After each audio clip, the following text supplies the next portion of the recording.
Next week, Kensington Global changes everything, Harper. I need a wife who actually belongs in my world. And if I don't become the woman you want? I sat at the head of our custom mahogany dining table, listening to my husband and his elite friends roaring with laughter. The punchline? My pathetic, penny-pinching lifestyle. He called me a quaint little embarrassment. He didn't know the billion-dollar acquisition he was bragging about was entirely controlled by me. If you had told me 7 years ago that the man who once proposed to me with a cubic zirconia ring in a rain-soaked Denny's parking lot would one day despise me for wearing a $10 sweater, I would have laughed in your face. Back then, Richard and I were a team. We were two young kids with big dreams and empty bank accounts, living in a cramped studio apartment in Chicago where the radiator clanked all winter and the summer heat stuck to our skin like a wet towel. I loved that life because I loved him. More importantly, I loved the anonymity of it. You see, I never told Richard my real maiden name. On our marriage certificate, I am Harper Miller, taking the last name of my late mother's modest family. I never mentioned that my father was the late Charles Kensington, the founder of Kensington Global, an international private equity firm that practically owns half the commercial real estate on the eastern seaboard. Growing up, I suffocated under the weight of the Kensington legacy. I watched my father's wealth destroy my mother's spirit, invite parasites into our home, and turn every relationship into a transactional nightmare. When my parents passed and I inherited the controlling shares, I handed the day-to-day operations to a board of trustees and walked away. I wanted a simple life. I wanted to be loved for me, not for my portfolio. For the first 5 years, Richard was exactly that man. He was a brilliant software developer, working on a prop tech platform that aimed to revolutionize commercial real estate leasing. I paid our rent by working at a local botanical garden, quietly funneling tiny, untraceable amounts of my own money into his startup under the guise of an anonymous angel investor. I watched him build his empire from the ground up, beaming with pride as his company, NovaLease, skyrocketed to a multi-million-dollar valuation. But as Richard's bank account grew, the man I married began to vanish, replaced by a stranger who worshipped at the altar of luxury. It started with small things. The reliable Honda Civic we shared was abruptly traded in for a sleek, matte black Porsche 911. Then came the wardrobe overhaul.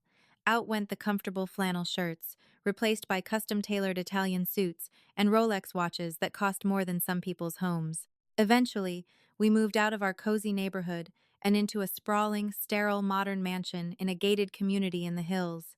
While Richard morphed into a Silicon Valley caricature, I stayed exactly the same.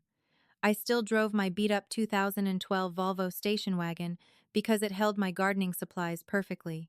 I still bought my clothes from vintage thrift stores or mid-tier department stores, and I still clipped coupons for groceries. It wasn't because I needed to. I could have bought the entire grocery store chain on a whim, but because I found comfort in the grounding normalcy of everyday frugality. It kept me sane. At first, Richard found my habits endearing. "My humble little wife," he used to say, kissing my forehead as I repotted my hydrangeas in dirt-stained jeans. But as he climbed higher up the social ladder, his endearment curdled into intense irritation, and eventually, profound embarrassment. "Harper, do you really have to drive that rusted piece of junk out of the gates?" he snapped one Tuesday morning, adjusting his silk tie in the mirror of our massive foyer. "Gregory saw you at the intersection yesterday. He asked if my maid was stealing my landscaping equipment." "It's not rust, Richard. It's a spot of chipped paint," I replied calmly, sipping my generic brand coffee. "And Gregory is a pretentious snob." "Why do you care what he thinks?" "Because Gregory is the senior VP at Vanguard Horizons," Richard yelled, turning to glare at me. His eyes swept over my outfit, a comfortable, oversized knit sweater and plain leggings. He physically recoiled. "My God, Harper, look at yourself. You look like a substitute teacher on a Sunday. We are hosting the most important dinner party of my career this Friday, and you're walking around looking like you rely on food stamps." I set my mug down on the marble counter, the sharp clink echoing in the cavernous kitchen. "I'll dress up for your dinner party, Richard. You don't need to speak to me like that." "I speak to you like this because you refuse to elevate yourself," he shot back, grabbing his leather briefcase. "I am on the verge of landing a partnership with Kensington Global. Do you know what that means? It means billions, Harper. Billions. And I need everything to be perfect. So, for the love of God, Go to Saks. Buy a dress that doesn't look like it survived the Great Depression. And please, try to act like you belong in this tax bracket for just one evening. He slammed the door behind him, leaving me alone in the dead silence of our mansion. I stood there for a long time, the name Kensington Global ringing in my ears. He was trying to partner with my company. My board had mentioned a promising new tech acquisition in our quarterly brief, but I hadn't connected the dots that it was NovaLease. Richard was desperately trying to impress the very empire I owned. A bitter, ironic smile touched my lips. I decided right then and there that I would attend this dinner party. I would play the role of the quiet wife, and I would see exactly who my husband had become when he thought he had the world in the palm of his hand. Friday evening arrived with a suffocating tension. The house was spotless, cleaned by a professional crew Richard had hired, because he claimed my cleaning wasn't up to par. The caterers were buzzing around the kitchen, preparing a 5-course meal featuring white truffles and Wagyu beef. I had made an effort, I truly had. I wore a simple, elegant navy blue cocktail dress. It wasn't covered in designer logos, and it didn't cost $5,000, but it fit me perfectly. I put on a string of real pearls, a gift from my late mother that Richard assumed was fake because I never told him otherwise, and styled my hair in soft waves. When I walked downstairs, Richard gave me a quick, dismissive once-over. "Well, it's not Gucci, but I suppose it will have to do," he muttered, adjusting his platinum cufflinks. "Just don't talk too much about your garden, okay? Let me handle the conversation." Before I could respond, the doorbell chimed. The guests had arrived. There were 4 of them. Gregory, the VP Richard had mentioned, a tall man with a slicked-back haircut and a predatory smile. His wife Victoria, who looked like she was permanently smelling something foul, draped in so much diamond jewelry she practically jingled when she walked. Then there was Brandon, Richard's ruthless lead negotiator, and his fiancée, Olivia, an Instagram influencer who immediately started taking photos of our foyer. From the moment we sat down at the dining table, I was invisible. The conversation was a dizzying tornado of stock portfolios, luxury car specs, and exotic vacations. I sat quietly, eating my salad, politely nodding when appropriate. "So, Richard," Gregory said loudly, swirling his $400 glass of Pinot Noir, "I hear the Kensington Global deal is in the final stages. You must be thrilled. Landing a contract with Arthur Pendleton is no small feat." Arthur Pendleton, my father's oldest friend, and the man I appointed as the CEO of Kensington to handle my affairs. I took a slow sip of my water, my ears perking up. "It's virtually a done deal, Greg," Richard boasted, leaning back in his chair with unbearable arrogance. "Arthur and I see eye to eye. He knows NovaLease is the future. They're ready to inject $200 million in the first round alone. Once Kensington signs, we're taking the company public." "Incredible," Victoria purred, finally turning her sharp, heavily contoured gaze toward me. "And what about you, Harper? You must be so excited to finally step into the big leagues. It's quite a jump from whatever it is you do." "Harper Gardens," Richard interjected swiftly, before I could even open my mouth. His voice was laced with a forced chuckle that sounded like grinding gears. "She grows tomatoes and clips coupons. It's a very quaint little life she leads." A heavy, awkward silence fell over the table. Olivia stopped chewing. Brandon raised an eyebrow. "Coupons?" Victoria repeated, her perfectly plucked eyebrows shooting up to her hairline. She looked at me as if I had just confessed to eating out of a dumpster. "You're joking. Richard, you make 8 figures. Why on earth would your wife use coupons?" "Because she refuses to adapt," Richard said, the fake chuckle disappearing, replaced by a genuine edge of irritation. He took a heavy gulp of his wine.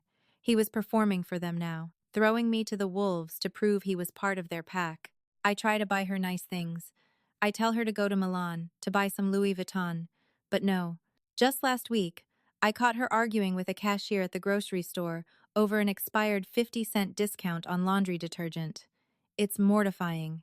Laughter erupted around the table. Cruel, belly-deep laughter.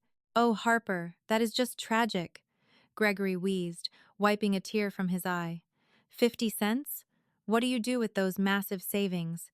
Buy a single stick of gum? She probably saves it up to buy more fertilizer for her little dirt patches," Richard added, fueling their amusement. "I swear, I live with a peasant who won the lottery but refuses to cash the ticket. You should see her car. It's a 2012 Volvo. I park my Porsche next to it in the garage and I literally cringe. My heart hammered against my ribs like a trapped bird. My face felt hot, but I didn't cry. I didn't shrink down. I sat perfectly upright, my hands folded neatly in my lap, looking directly at the man I had given the last 7 years of my life to. He wasn't even looking at me. He was looking at Gregory and Brandon, desperate for their validation, laughing at my expense to secure his spot in their elitist boys' club.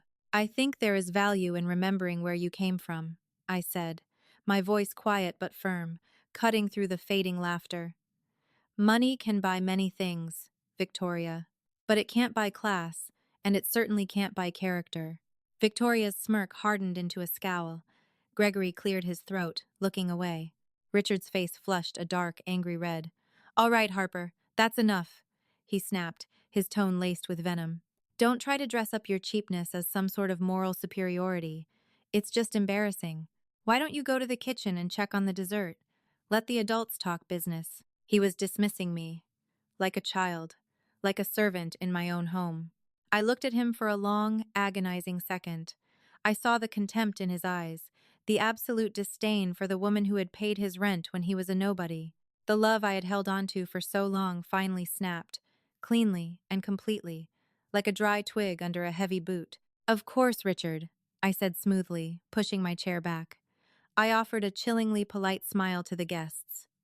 Excuse me, enjoy the rest of your conversation. I walked out of the dining room with measured steps, but the moment the heavy oak doors swung shut behind me, the facade dropped. I stood in the massive, pristine kitchen, the sound of their muffled laughter still bleeding through the walls. I didn't feel heartbroken.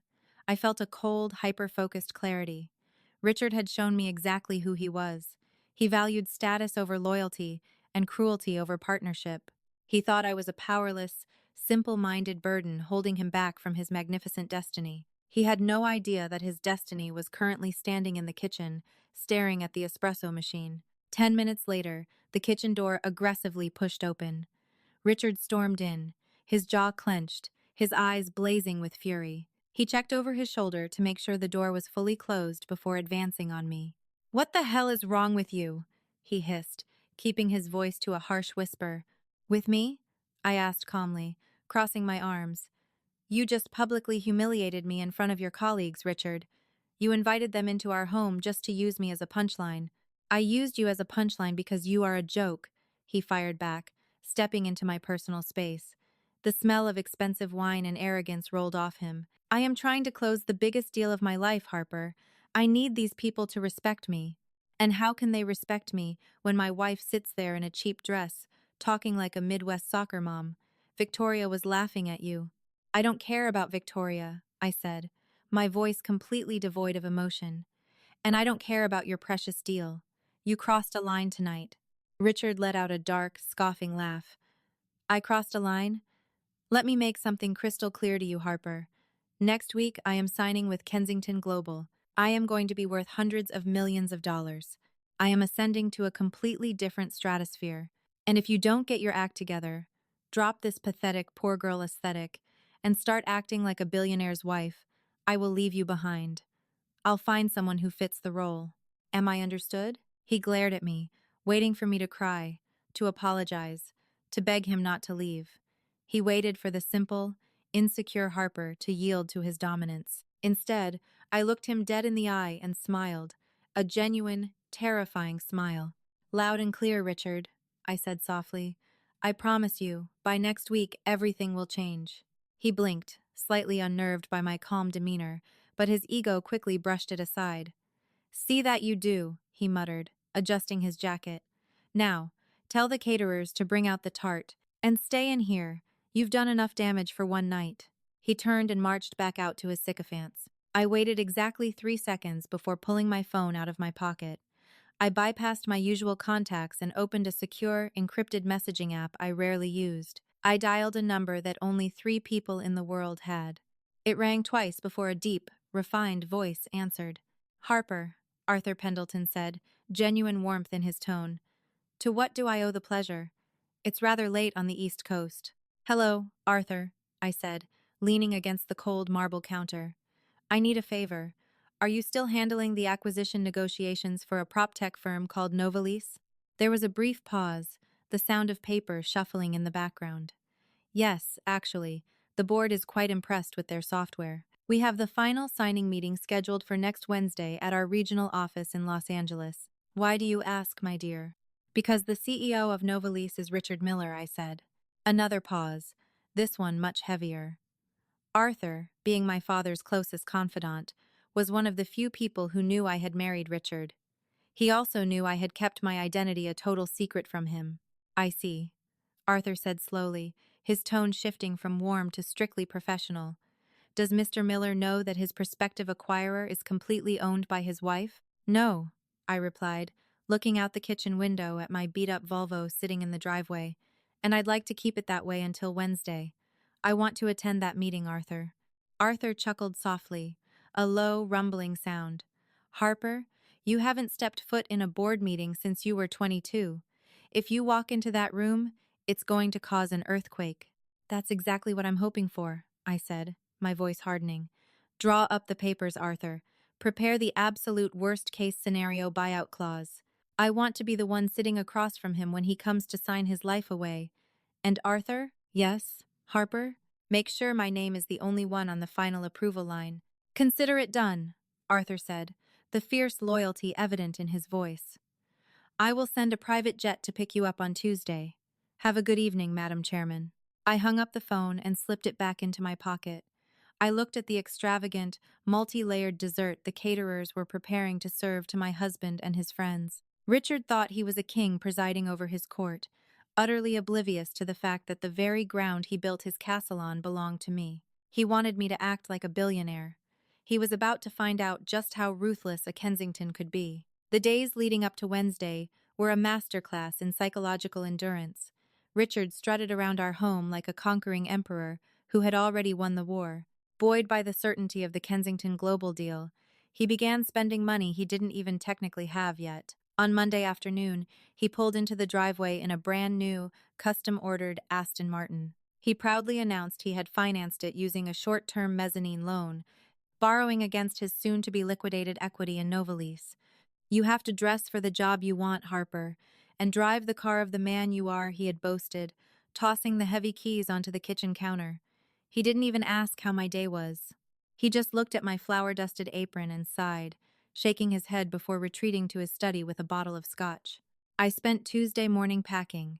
I didn't pack everything, just the items that held real sentimental value. My mother's pearls, a few photo albums from before my parents' wealth poisoned our family, and my favorite worn-in gardening gloves. Everything else, all the empty, expensive garbage Richard had bought to try and mold me into a socialite, I left hanging in the massive walk-in closet. When Richard left for his office, barking orders at me to make sure the dry cleaner delivered his lucky Italian suit for his flight to Los Angeles that evening, I simply locked the front door, got into my beat-up Volvo, and drove away. I didn't drive to the grocery store to clip coupons. I drove to a private executive airstrip on the outskirts of the city. Waiting on the tarmac was a sleek Gulfstream G650. Stenciled subtly on the tail was the crest of Kensington Global. As I pulled my chipped, 10-year-old station wagon right up to the boarding stairs, the captain, a stoic man named Harrison, stepped down to greet me. He didn't bat an eye at my car or my oversized knit sweater. "Welcome back, Madam Chairman," Harrison said, bowing his head respectfully as he took my single duffel bag. "It's good to be back, Harrison. Leave the Volvo here. I won't be needing it anymore," I replied, stepping onto the jet. The flight to Los Angeles was a blur of high-level briefings.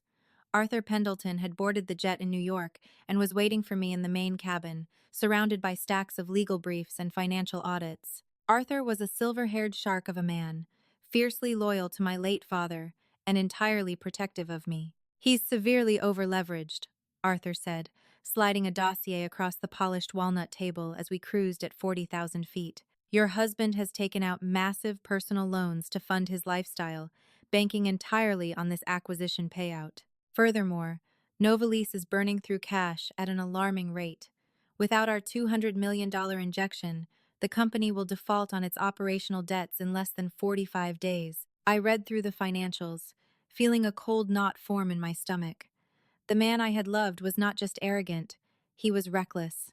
He was building a house of cards and relying on my family's legacy to bail him out. And the shell company? I asked, looking up at Arthur. The initial seed funding I gave him 7 years ago? Arthur smiled, a sharp, predatory expression, perfectly concealed under Apex Venture Partners. He still believes it was a blind angel investor. I've brought the original wire transfers and the equity agreement. You own 40% of NovaLease right now, Harper.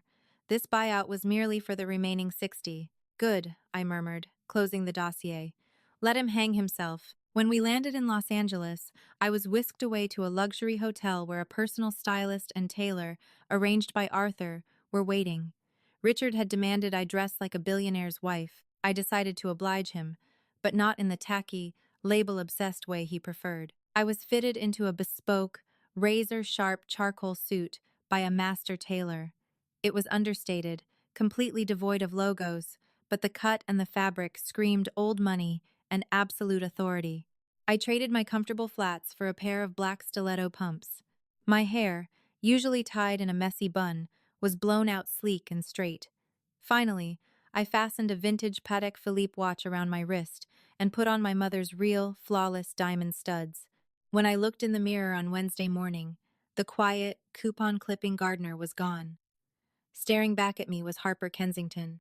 The Los Angeles regional office of Kensington Global occupied the top 3 floors of a towering glass skyscraper in Century City. The executive boardroom was a masterpiece of intimidation, floor-to-ceiling windows overlooking the sprawl of the city, a sprawling mahogany table that could seat 30, and an oppressive, hushed silence that absorbed sound. I arrived an hour early. I sat in the high-backed leather chair at the absolute head of the table, turning it around so I was facing the windows, my back to the heavy double doors. Arthur sat to my right, calmly reviewing his notes. A team of 4 high-powered corporate attorneys sat along the sides, their faces devoid of emotion. At exactly 10 a.m., the boardroom doors swung open. I could hear Richard's booming, confident voice echoing in the hallway before he even crossed the threshold. He was flanked by Gregory and Brandon, his 2 sycophants from the dinner party. "Arthur, my friend, look at this view, absolutely spectacular," Richard announced, his footsteps heavy on the plush carpet. I brought Brandon to finalize the red lines, but I think we're in perfect agreement. Let's get this signed so we can pop the champagne. I have a reservation at Nobu at 1. "Good morning, Richard," Arthur said, his voice entirely professional, lacking the warm camaraderie Richard was trying to force.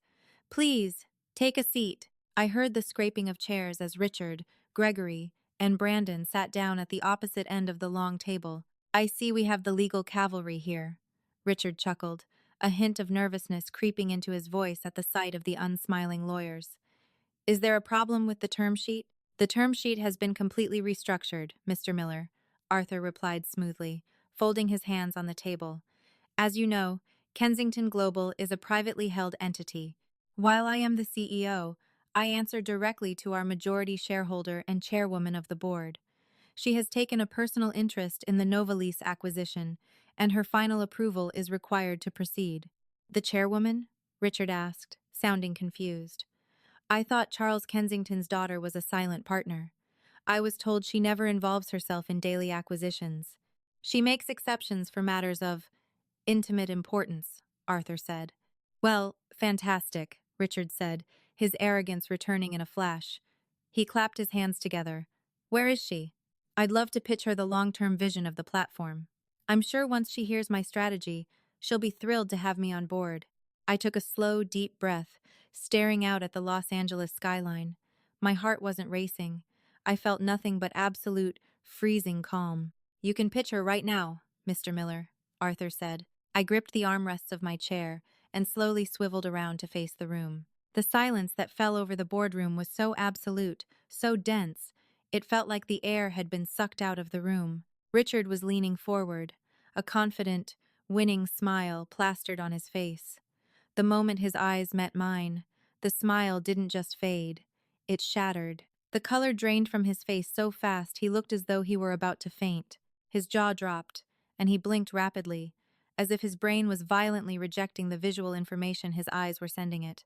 Gregory and Brandon sat frozen, recognizing me instantly from the dinner party, their expressions a comical mix of horror and profound confusion. "Hello, Richard," I said, my voice steady, ringing clearly across the polished mahogany.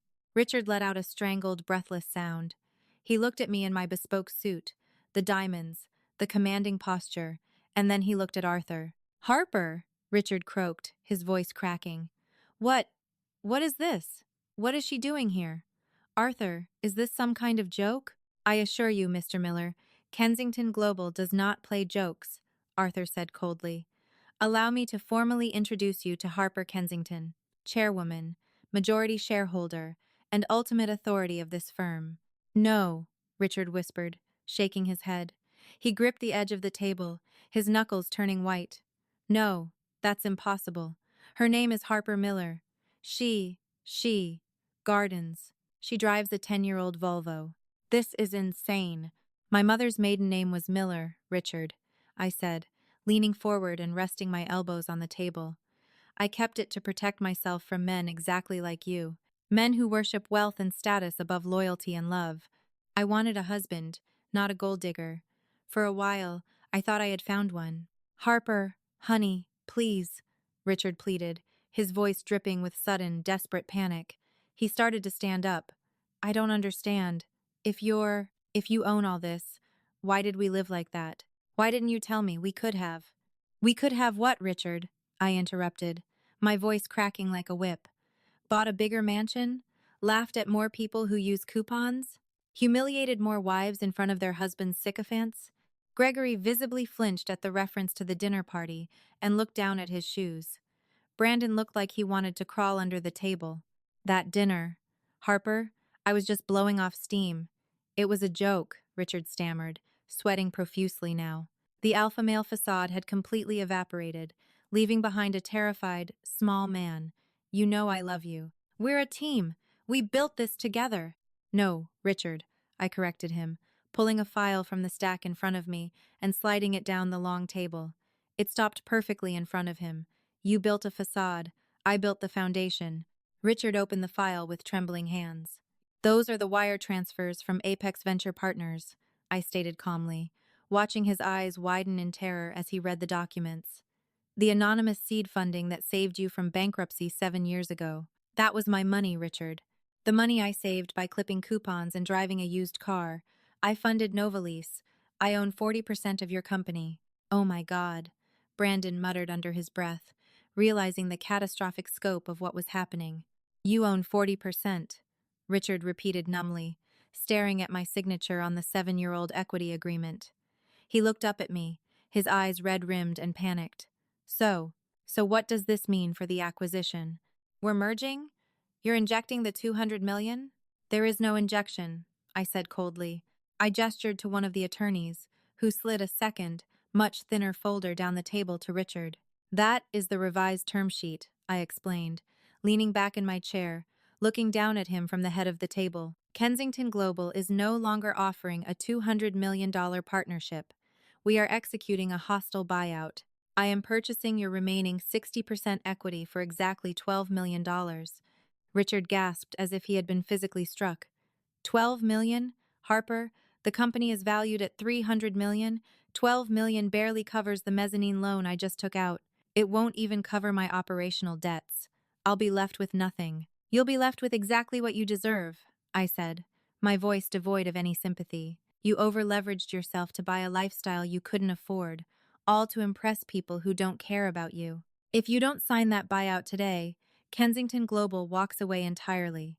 The industry will know we passed on you, your stock will tank, and NovaLease will be bankrupt by the end of the quarter. You won't get 12 million, you'll get Chapter 11 and a mountain of lawsuits." "You can't do this to me," Richard yelled, slamming his fists on the table, tears of genuine despair welling in his eyes. "I am your husband. You lost the right to call yourself that when you treated me like a peasant in my own home," I replied, standing up. I buttoned my jacket, the epitome of the ruthless corporate titan he had so desperately wanted to impress. "You told me to drop my poor girl aesthetic. You told me to act like a billionaire. This is what it looks like, Richard. It's not about wearing Gucci. It's about having the power to crush those who mistake kindness for weakness." I looked at Gregory and Brandon, who were both visibly sweating and refusing to make eye contact with me. Gregory Brandon, I suggest you update your resumes. Kensington Global will be bringing in our own executive team to salvage the wreckage of Mr. Miller's ego. I turned my attention back to the ruined man at the end of the table. You have 60 seconds to sign the buyout, Richard, or I walk out that door and you lose it all. Richard stared at me, his chest heaving, tears finally spilling over his cheeks. He looked for a shred of the forgiving, quiet Harper he thought he controlled. He found nothing but a fortress of Kensington ice. Defeated, utterly broken, and hyperventilating, he picked up the Mont Blanc pen from the table, the very pen he had bought to celebrate his massive payday, and signed his name on the dotted line, effectively signing away his company, his wealth, and his marriage. Arthur swiftly retrieved the document, checking the signature before nodding at me. "Pleasure doing business with you, Mr. Miller," Arthur said softly. I didn't say another word. I turned on my heel and walked out of the boardroom, the heavy mahogany doors clicking shut behind me, sealing Richard in a tomb of his own making. It has been 6 months since that day in Los Angeles. The divorce was swift and merciless. Because of my pristine, legal, ironclad prenuptial agreement which Richard had blindly signed years ago, assuming I had nothing to protect, he walked away with exactly what he brought into the marriage: nothing. The $12 million from the buyout was instantly swallowed by his creditors. The bank repossessed his Aston Martin and the Porsche, and he was forced to vacate the mansion. I heard through the grapevine that Gregory and Victoria entirely cut him out of their social circle the moment he lost his CEO title. True to form, the wolves abandoned the weakest of the pack. As for me, I sold the sterile mansion in the hills. I bought a beautiful, historic cottage in the Hudson Valley, surrounded by acres of untamed land. I still serve as the chairwoman of Kensington Global, approving acquisitions and steering the legacy my father left behind. But I do it on my own terms, from the quiet sanctuary of my home. I still drive a reliable, sensible car. I still wear comfortable knit sweaters. And on sunny afternoons, you can find me in the backyard, my hands buried deep in the soil, tending to my hydrangeas. I am wealthy beyond comprehension, but I finally understand that my true power was never in my bank account. It was in my ability to walk away from a gilded cage and choose my own peace. Richard mocked my simple life because he thought it meant I had no value. In the end, he learned the hard way that the quietest people in the room are often the ones holding all the cards. If you found yourself cheering for this ultimate dose of reality and karma, don't let the story end here. Hit that like button to support Quiet Strength. Share this with anyone who needs a reminder that money can't buy class. And subscribe to the channel for more unbelievable, dramatic, real-life stories. Drop a comment below. What would you have done in Harper's shoes? Stay tuned, stay humble, and I'll see you in the next video.